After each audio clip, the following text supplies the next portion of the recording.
নমস্কার বন্ধুরা, আমার কুকিং চ্যানেলে আবারও সবাইকে স্বাগত। আজ আমি আপনাদের জন্য নিয়ে চলে এসেছি দোকানের মতো বানানো পারফেক্ট ভেজিটেবিল চপ। এই চপটা আমি একদম নিরামিষভাবে বানিয়েছি।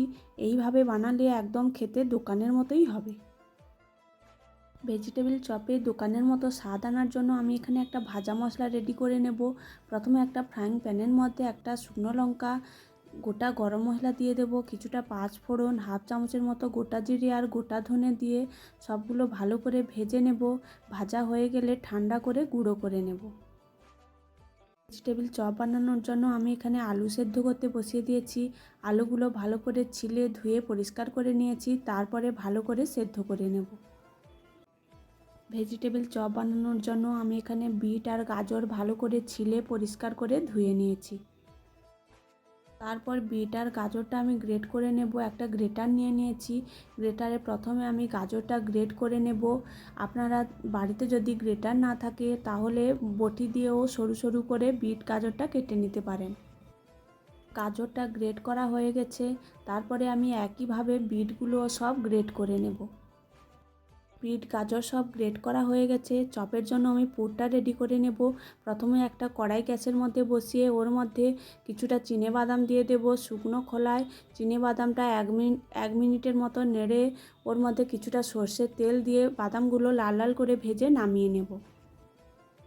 সেই কড়াইতে আরও কিছুটা সর্ষের তেল দিয়ে দেব। তেলটা ভালোভাবে গরম হয়ে গেলে হাফ চামচের মতো পাঁচফোড়ন দিয়ে ফোড়নটা ভালোভাবে ভাজা হয়ে গেলে ওর মধ্যে দিয়ে দেব এক চামচের মতো থেতো করা আদা কাঁচা লঙ্কা আর হলুদ গুঁড়ো, লঙ্কার গুঁড়ো দিয়ে সবগুলো 1 মিনিটের মতো ভালোভাবে কষিয়ে নেব।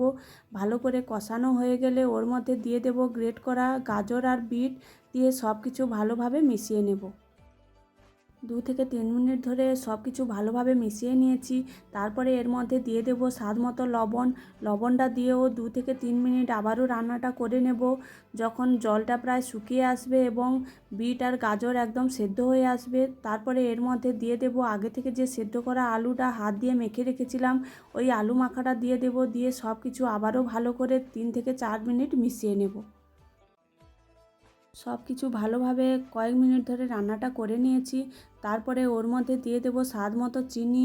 চিনি একটু বেশি দিতে হবে। ভেজিটেবিল চপ সাধারণত মিষ্টি মিষ্টি ভালো লাগে।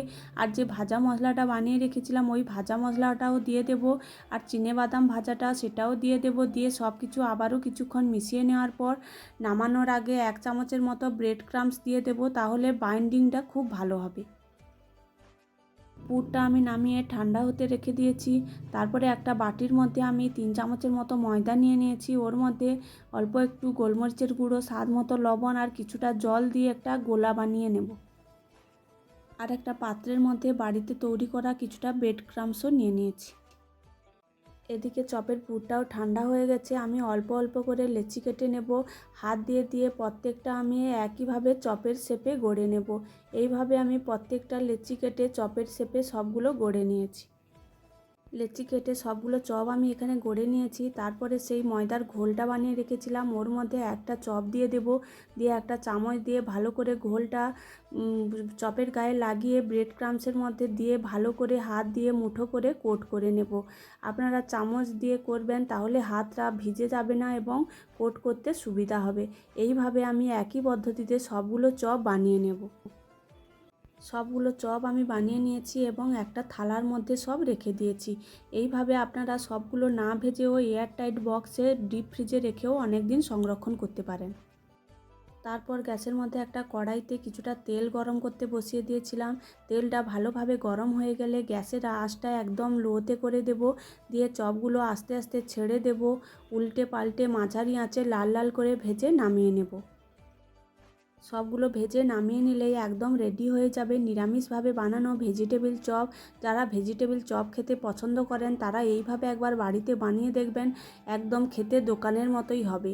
ভিডিওটি ভালো লাগলে আমার চ্যানেলটি সাবস্ক্রাইব করে দেবেন।